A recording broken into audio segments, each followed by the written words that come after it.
arrest me. I don't want us to have. I've told you where the vehicle is.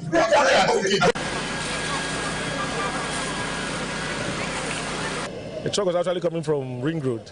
It missed a step. So as it was trying to gather itself, it fell.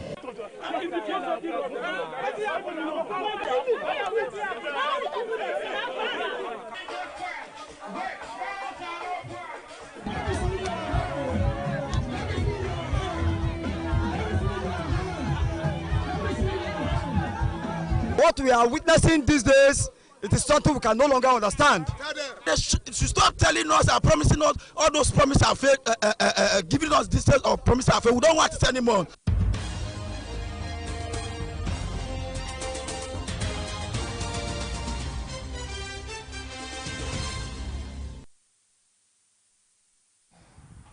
A very good evening to you and thank you for joining us on BTV Major News at 6. My name is Temitope Oluwafemi and now to the news in details. The chairman of Ikpoba local government area, Honorable Eric Sino Osawaru, has commenced a ward-to-ward sensitization tour across selected wards in the council as the APC e-registration exercise continues in Edo State. The chairman, who was represented by his vice, Honorable Patience Omokaro, and other council officials visited Ward 2, Ward 4, Ward 6, and 7 and 9 to mobilize more people. The report. You people did not relent efforts. You started bringing people from various houses to come and register. Honorable Eric Sino Osawaru, who was represented by the vice chairman of the local government, Honorable Patience Omokaro, interacted with ward executives, party leaders, and members during the visit. She emphasized the importance of the e-registration exercise in strengthening the APC from the grassroots and creating a credible, unified party structure across the state. Yeah, the visit instructed by my amiable chairman, Honorable Eric Osawaru. Among the 18 local governments in Edo State, Ikpoba became first. It's our doing. You people did not relent efforts. You started bringing people from various houses to come and register. In an interview with newsmen, the vice chairman, Honorable Patience Omokaro, expressed satisfaction with the level of participation recorded so far. She also commended the Edo State Governor, Senator Monday Okpewolo, for ensuring a peaceful and well-coordinated exercise across the state. I went to about 5 wards in Ikpoba. With the number I saw, I was overwhelmed. Among the 18 local government council, Ikpoba is leading. Also speaking during the exercise, the special advisor to the council chairman, Honorable Louis Osayende, alongside other ward leaders, expressed appreciation to the Edo State Governor and the Ikpoba Council leadership for the initiative. They noted that the e-registration exercise has boosted confidence among party members and increased trust in the party's internal processes. The largest project in Edo State at the moment is what is going on here now. The only way we can say thank you, Mr. Governor, is to mobilize and contribute to the numbers our governor has promised, Mr. President. So I want to assure you, I want to assure our council chairman, I want to assure the governor that we will continue to do more, or put more effort, so that we will continue to come out top. We will not disappoint you people. We will do our best. We will make sure APC comes first. The tour covered Ward 2, Ward 4, Ward 6, Ward 7, and Ward 9, and forms part of ongoing efforts by the party leadership to ensure widespread participation, transparency, and inclusiveness in the digital membership registration process. The ward-to-ward engagement in the ongoing e-registration has reinforced unity within the APC and reflects growing support for the party across Ikpoba local government area. Temitope Oluwafemi reporting for BTV News. Honorable Joseph Ayegbeni Ujoke, Executive Director, Commercial and Environmental Development at the South-South Development Commission, SSDC, and a committed leader of the All Progressive Congress, APC, has commended the former governor of Edo State and distinguished senator representing Edo North Senatorial District, Senator Adams Oshomole, for his recent courtesy visit to President Bola Ahmed Tinubu, President of the Federal Republic of Nigeria. Honorable Joke described the visit as a clear demonstration of party loyalty, statesmanship, and unwavering commitment to the ideals and leadership of the APC. He noted that Senator Oshomole's engagement with the president, particularly in the spirit of New Year goodwill, reflects the unity, discipline, and mutual respect that define the progressive family. He further applauded Senator Oshomole for drawing attention to the importance of Nigeria's positive international image, especially his emphasis on religious tolerance and national cohesion. According to Honorable Joke, the senator's remarks reinforced the APC's long-standing belief in inclusive governance, peaceful coexistence, and the strength of Nigeria's diversity under purposeful leadership. Honorable Joke also observed that the recognition of Nigeria's leadership on the global stage, as referenced in remarks concerning goodwill extended by former United States President Donald Trump to Nigeria's First Lady, underscores the credibility of the APC-led government and the party's commitment to promoting unity across religious and cultural lines. He stated that these values remain central to the renewed hope agenda of the present administration. Honorable Ayegbeni hailed Senator Oshomole for his continued dedication to the growth of the APC, the development of Edo State and Edo North Senatorial District, and the collective progress of the Federal Republic of Nigeria. He urged members of the party to remain united, supportive of the party's leadership, and resolute in advancing the APC's vision for a stronger and more prosperous nation.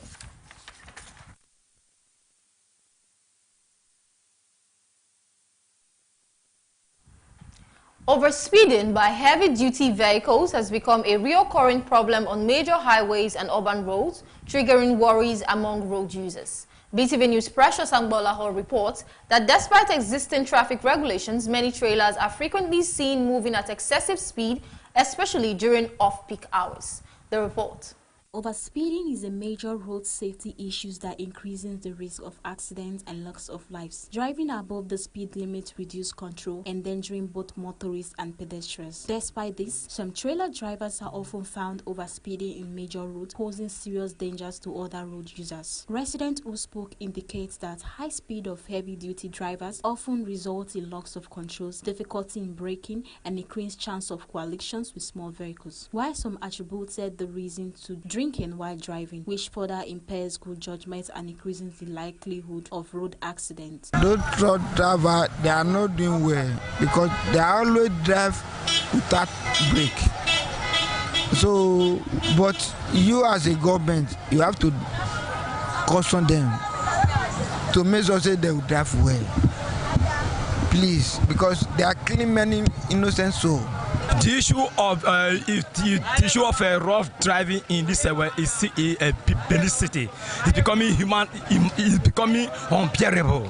It's a threat to all human race. The government should find a proper solution to stop this act. And because of this, it's drug. These drivers, they like to consume drugs. So that you find a proper solution is to need drug addict. Other residents call for the dedicated roads to be created for the trailers, as the presence on major routes often causes traffic gridlock and congestion. Most of them cause hold up on the road. They can't create a road for them. Like when I'm just coming from Bobahi now. So the Bobahi I'm coming for, there's one trailer now, try to turn and they block the road. So people are now using one way and a lot of hold up. So those motors, if they can create a road for them to differentiate the big and the small from them. Road users are therefore calling on traffic and road safety agencies to intensify monitoring and enforcement against overspeeding trailers. It is believed that stricter penalties, routine inspection, and the enforcement of speed limiting device will help reduce crashes and enhance safety on the road. Precious Agbolaho reporting for Beetv News.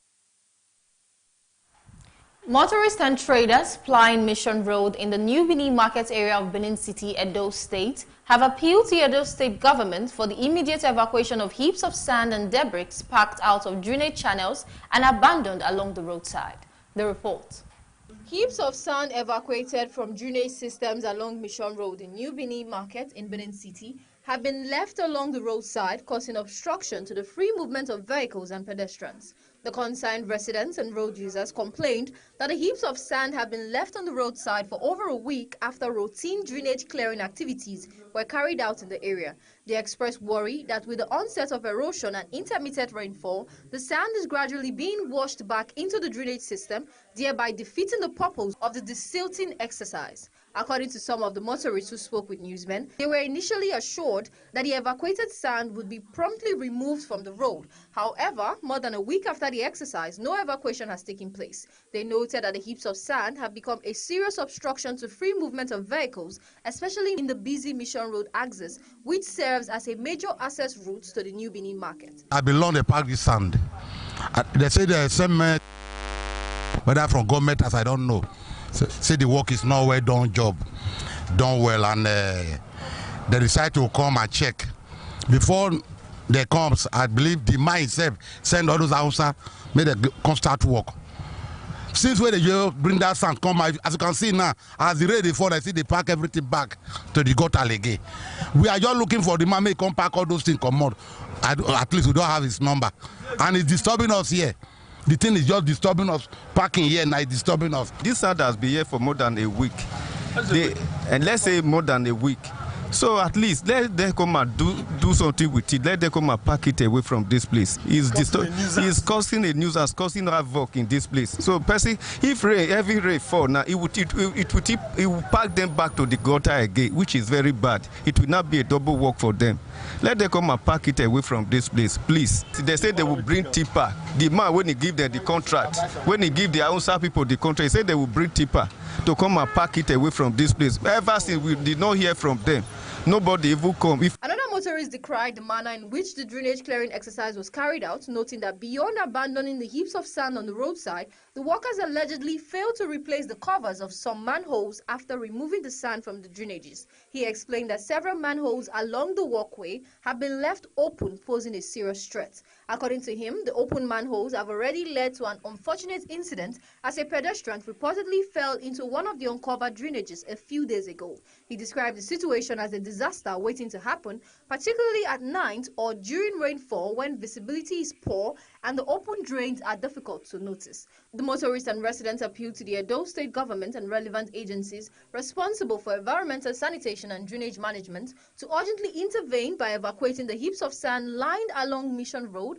and ensuring that all manhole covers are properly replaced. They stressed that prompt action would not only restore free flow of traffic but also prevent possible accidents, injuries, and renewed blockage of the drainage channels.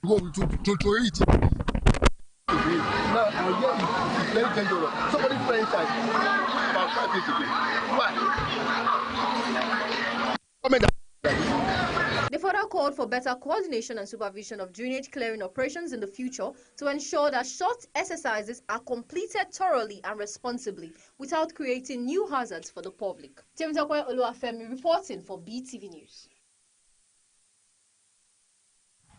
Food poisoning remains a growing public health issue, with residents calling for stronger public awareness to reduce its occurrence and protect lives. BTV News' Precious Agbonlaho has details. Food poisoning caused by the consumption of contaminated food or water continues to affect public health, as the fault poor handling, inadequate hygiene, improper storage, and the consumption of expired or poorly cooked food are among the leading causes of food-related illness. Residents who spoke explained that the exposure of food can lead to food poisoning, emphasizing that proper regulation should be enforced to ensure food safety, while others advise the public to be mindful of the place where they eat to avoid food poisoning. If you don't know where they cook the food, there is no need for you buying the food.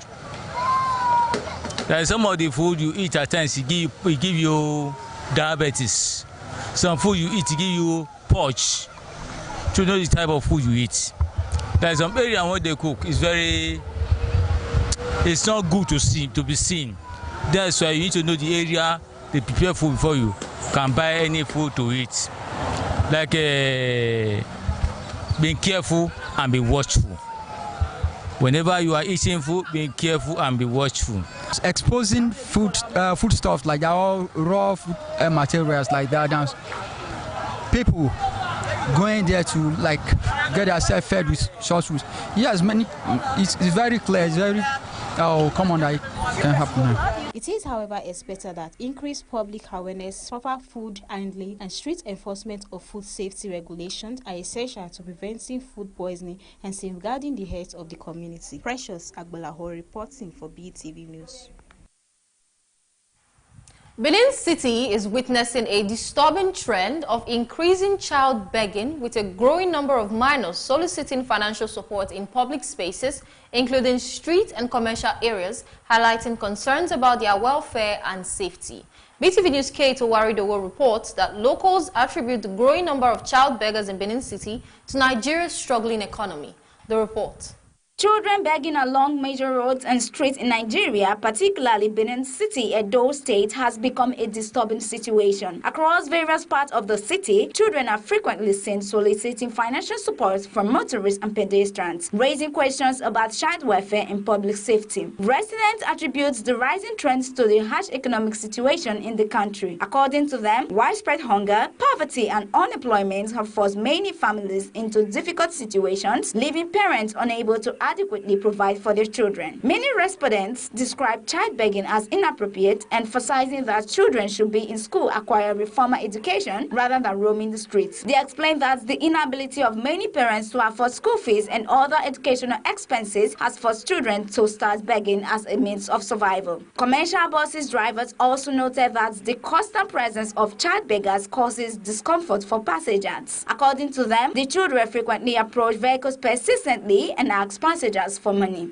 All those people who they beg, now because of the hunger, they beg because if in Nigeria, they were all those children cannot go because they beg for along the road. Meanwhile, we pray our government, meanwhile Nigeria balance well. Children where they come road because they beg. The thing no good though. May I just tell you facts. You go see there, our passenger here, they go they beg, they jump enter inside bottle. Give me fire. And even they pursue them if I see them. Respondents have further emphasized that the presence of children begging on streets not only constitutes nuisance but also poses significant risks to the children themselves. They highlight the danger of road accidents, kidnapping, and exposure to criminal activities, which could have devastating consequences. They highlighted the long-term societal implications, as children exposed to street life may develop negative behavior, potentially leading to engagement in criminal activities such as armed robbery, violence, and other social vices if timely intervention are not implemented. Respondents noted that street and road begging contributes to environmental pollution, as the children often litter public spaces, posing potential public health risk. They attributed the increase of child begging to poverty, unemployment, and inadequate parental guidance, further alleging that some parents exploit their children, using them to beg for money and treating it as a business venture. This begging of a thing is not a good one, because they are using it to constitute nuisance. The other day now, we saw some of them fighting, even using cutlass to fight and all stuff. And even in this place, Mission Road there, some people will come and begin to, maybe they want to give them rice, give them some other things. You know, they are using, because we are tired of these people. We are tired. You know, we don't know what to do. We have complained to the government. And sometimes they will come and drive them, they will still come back. It's the negligence of the parents is the cause of all these things. So parents will do send their children to beg or to hawk instead of them taking care of those children, which is very bad. Residents call on the government to take decisive action to stop child begging, urging authorities to implement policy protecting children, providing access to free education and other financial support for vulnerable families. Kate Owaridowo reporting for BTV News. Residents in Benin City have strongly condemned the persistent vandalism of electricity transformers by hoodlums and thieves who disguise themselves as scrap and metal pickers. BTV News reports that the destructive acts often involve the stealing of vital transformer components such as cables, cores, and other essential parts, plunging communities into prolonged darkness. The report. The affected residents describe the act as wicked and inhumane, noting that the damage done to public power infrastructure goes beyond property destruction, as it directly disrupts daily life, economic activities, security, and overall well-being within the communities. Many lamented that each incident of vandalism sets them back financially, especially when they are forced to contribute money repeatedly to repair damaged transformers. Speaking with Beetv News, some residents revealed that most of those involved in stealing transformer parts often disguise themselves as scrap and metal pickers. According to them, while these individuals pretend to be scavengers in search of recyclable materials, they are in reality thieves who target power installation under the cover of darkness. The residents stress that these criminals take advantage of poor security and low surveillance around public infrastructure to carry out their activities. The residents further advised the community should begin to adopt the same level of security measures used to protect human lives in safeguarding public infrastructure, such as transformers. They emphasized that power installations are critical assets that sustain community life and should not be left unguarded.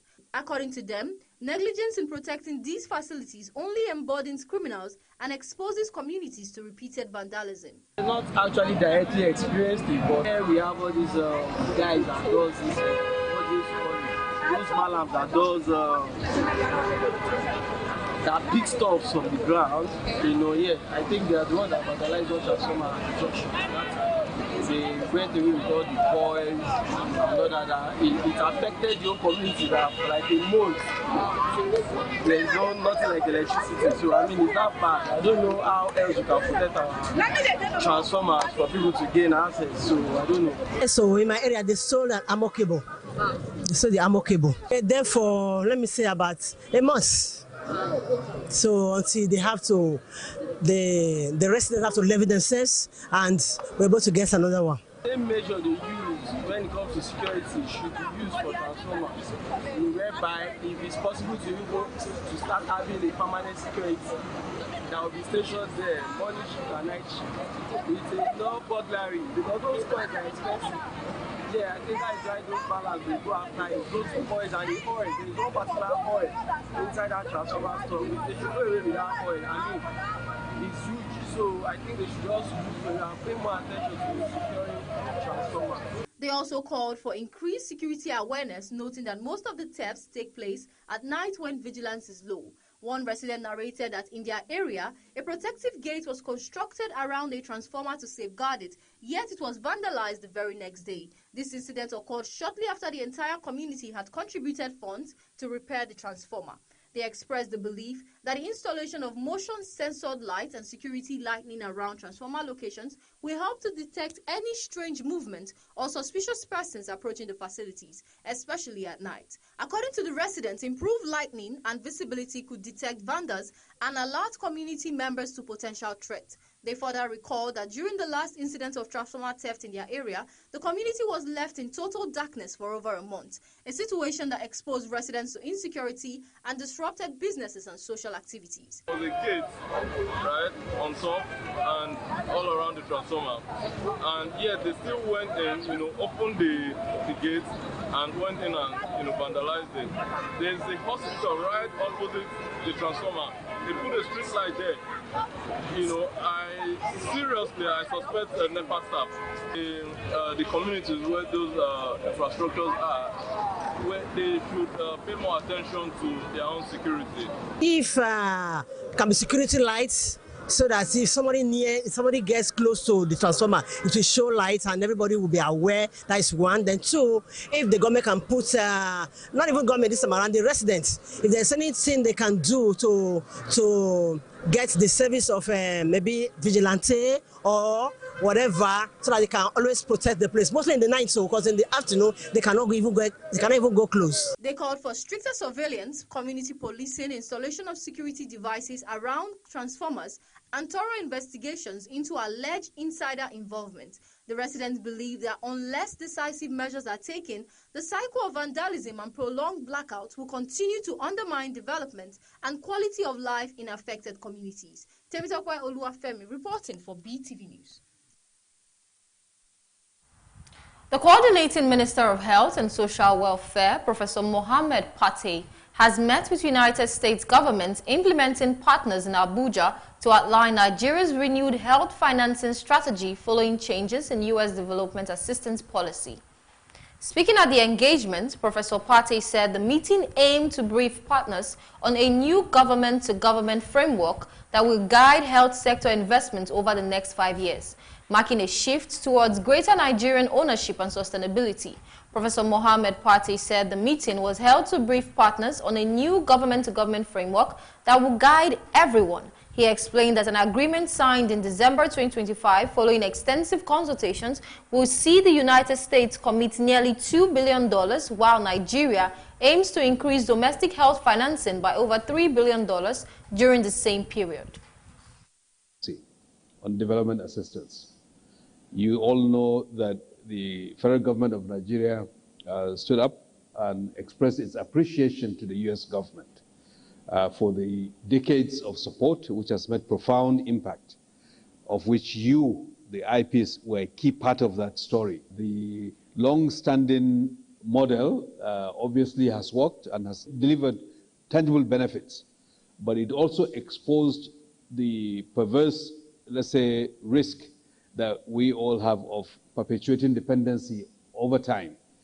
And what is the path for countries like ours, ultimately, over time, as we grow, as things get better, as institutions get stronger, to exit the complete dependency for certain programs. But it's not going to be immediate because there are resource gaps, not only here, but in many other countries. So we saw alignment between the America First strategy, which changes the nature of the relationship, but in a responsible manner, allows governments. President Bola Tinubu joined political leaders and dignitaries at the wedding of the children of the Minister of State for Defense, Bello Matawalle, held at the National Mosque in Abuja. The ceremony attracted prominent personalities from within Nigeria and abroad. Among the guests were the President of the Democratic Republic of Congo, Sao Tome and Principe, and President Carlos Vallinova. Also in attendance were Deputy Senate President Senator Baru Jibri and the Senior Special Assistant to the President on Politics and Other Matters, Alhaji Ibrahim Kabil Masari. Governors at the event included Aliyu of Sokoto, Malam Umar A, Namdi of Jigawa, and Mohammed Nasir Idris of Kebbi. The wedding was conducted in accordance with Islamic rites and featured prayers and goodwill messages. Former Governor of Zamfara State, Bello Matawalle, gave out 9 of his children in marriage during the ceremony. Very successful at the joining of the parents, the grandparents to be successful. We pray to Almighty Allah to give our president, who is representing all the father of all the brides and the grooms. We ask Allah subhanahu wa ta'ala to give him long life and prosperity, to make his time on this throne, the presidency of this country, to make it successful for him, to make the hopeless people to be hopeful in his tenure. We ask Allah subhanahu wa ta'ala to make this Nigeria, this country, safe country for every citizen.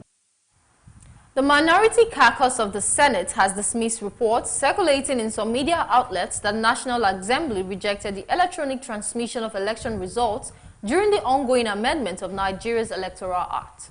Senator Anayiwa Adaribe, representing Abia South and leader of the opposition lawmakers, told journalists that the Senate did not vote against electronic transmission of election results. Instead, he explained the Senate clarified and strengthened the wording of the provision. According to him, the version passed by the Senate provides a clear framework for the electronic transmission of results, unlike the term transfer used in the 2022 Electoral Act, which he described as vague and open to misinterpretation. The ad hoc committee of the Senate and also in the executive session that we had, that we all agreed on section 63, which is electronic transmission of votes, electronic transmission of results. Transmit, not transfer. What is in 2022 is transfer, and we don't want a law that is vague. We don't want a law that will be misinterpreted by anybody. We want a law that is clear, concise, and can be interpreted by all, and that is unambiguous. Youths in Atijere local government area of Ondo State staged a protest over what they described as the state government's claim to an oil-rich island. The protesters marched through major streets, urging relevant authorities to safeguard the territorial integrity of the state and prevent what they called unlawful encroachment on Ilaje land. The report. Angry youths from Atijere community in Ilaje local government area took to the streets to oppose the state government's alleged ownership claim over Eba Island. Carrying placards with various inscriptions, the demonstrators insisted that Eba Island remains administratively under Ilaje local government. They emphasized that the island has, for decades, been under the undisputed control and governance of Ilaje local government authorities. The protest ended at the larger local government council secretariat, where Chairman Maurice Oripenaye addressed the crowd. Eba Island is under the administrations of Ilaje local government. From time immemorial, historically, geographically, it is clear, it is out of place for Ogun State to now, at this weird time of the day, lay claims to Eba Island. Youth appealed to the federal government to intervene urgently by engaging the appropriate authorities to safeguard the state's territorial boundaries. Call on the federal government to intervene. We have written, on behalf of the committee has written to Mr. Governor, and our letters speak for itself. We are appealing to the federal government through its agency, National Boundary Commission, to quickly intervene. They should not allow the Ogun State to take away what belongs to us, because Eba Island in Atijere community belongs to Atijere community under Ilaje local government, not Ogun State.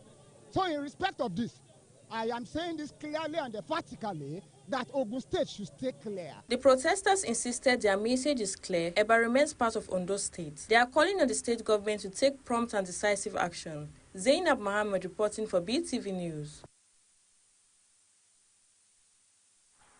The Turaki-led faction of the People's Democratic Party, PDP, has condemned the Independent National Electoral Commission, INEC, for recognizing a caretaker committee aligned with former Governor Nyesom Wike, describing the move as unconstitutional and provocative.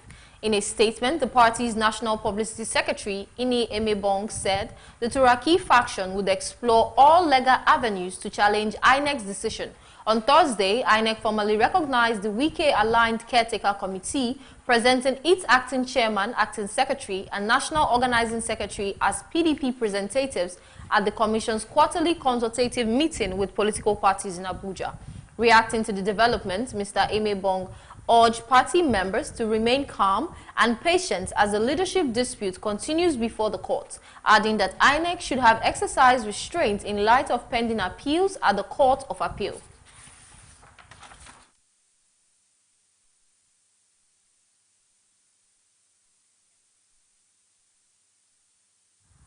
Moving on to business news.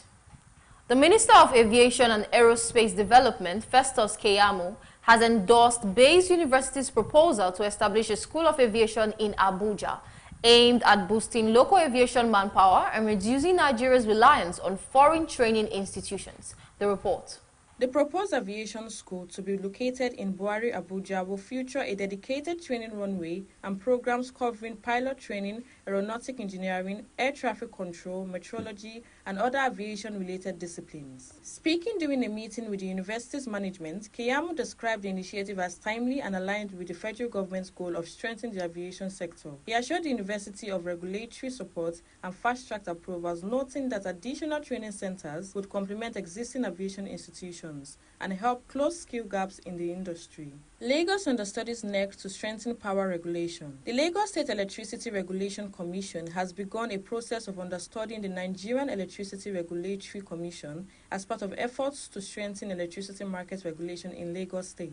The move followed a courtesy visit to LASERC officials to NEC, where both agencies agreed to collaborate on knowledge sharing, best regulatory practices, and consumer protection. Lagos officials said the engagement would improve investor confidence, enhance electricity access, and support the state's assumption of full regulatory oversight under the Electricity Act. NEC assured LASERC of continued cooperation in building a strong subnational electricity market. Federal government issues deadlines to Chinese road contractors. The federal government has issued stern warnings and deadlines to Chinese construction firms handling major federal road projects over slow progress, substandard work, and environmental hazard. The Minister of Works, David Umahi, directed the contractors to address excessive dust pollution and failing road sections within 7 days or face possible suspension of the affected projects. The government said the action followed public compliance and was aimed at protecting public health, ensuring quality delivery, and safeguarding government investments. The contractors pledged to comply with corrective measures as the federal government reaffirmed its commitment to durable and safe road infrastructure nationwide. Zainab Mohammed reporting for Beetv News. The United States has arrested a person suspected of playing a central role in the deadly attack of 2012 on its consulate in Benghazi, Libya. U.S. Attorney General Pam Bondi announced on Friday the suspect, identified as Zubaya al-Kabush, was extradited to the United States and is now in federal custody to face charges related to the attack. The report. Bondi, speaking at a news conference in Washington, said the arrest was carried out by the Federal Bureau of Investigation (FBI) and other U.S. law enforcement partners. She described al-Bakhouch as a key participant in the assault and pledged that the Justice Department would prosecute him to the fullest extent of the law. Al-Bakhouch arrived at Joint Base Andrews early Friday morning after being transferred into U.S. custody. He has been charged as an indictment that includes counts of murders, attempted murder, arson, conspiracy, and providing material support to terrorists, according to prosecutors. The 2012 attack on the U.S. consulate and nearby CIA annex in Benghazi occurred on September 11, 2012, when armed militants stormed the diplomatic compound and later attacked a second facility. 4 Americans were killed in the assault: U.S. Ambassador J. Christopher Stevens, Foreign Service Information Management Officer Sean Smith, and 2 security contractors, Glenn Doherty and Tyrone Woods. Al-Bakhouch is the 3rd individual to face charges in connection with the attack. 2 other suspects, Ahmad Abu Katala and Mustafa Al-Imam, were previously captured and sentenced in U.S. courts. Another suspect linked to the case was killed in a 2015 airstrike in Iraq. Bondi's announcement highlighted that U.S. authorities have not forgotten the Benghazi victims and continue to pursue justice more than 13 years after the incident.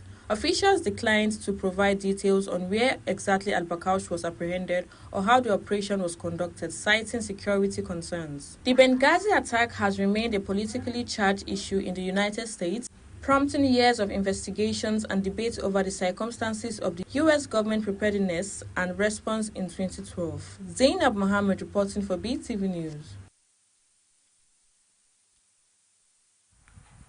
And now to entertainment. Afrobeats musician Oluwatosin Ajibade, popularly known as Mr. Easy, has revealed that touring Europe and the United States was easier than touring Africa in the early years of his career, citing broader restrictions and regulatory challenges across the continent. The report.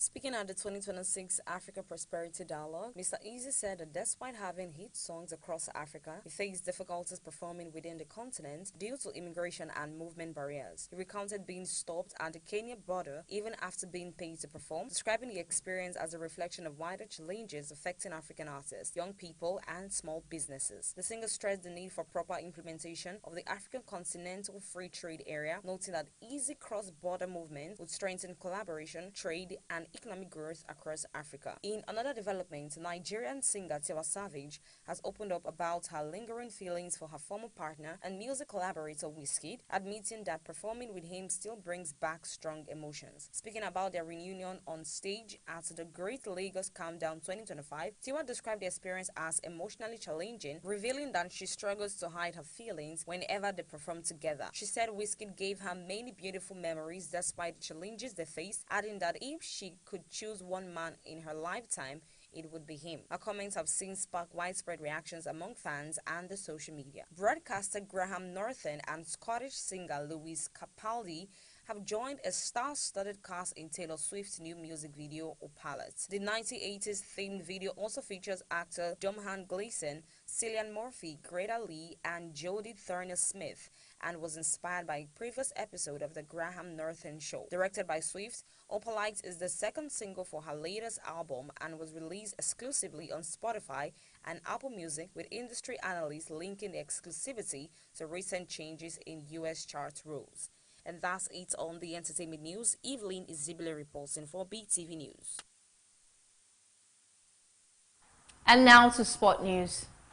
Super Eagles goalkeeper Stanley Nwabali has revealed that he does not yet have a new club after mutually terminating his contract with South African side Chippa United.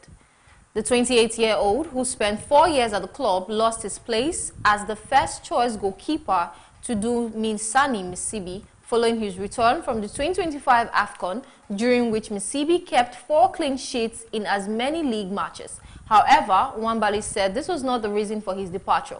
He explained that he had been recovering from an injury sustained before AFCON and agreed with the club chairman that resting for a few games would be best.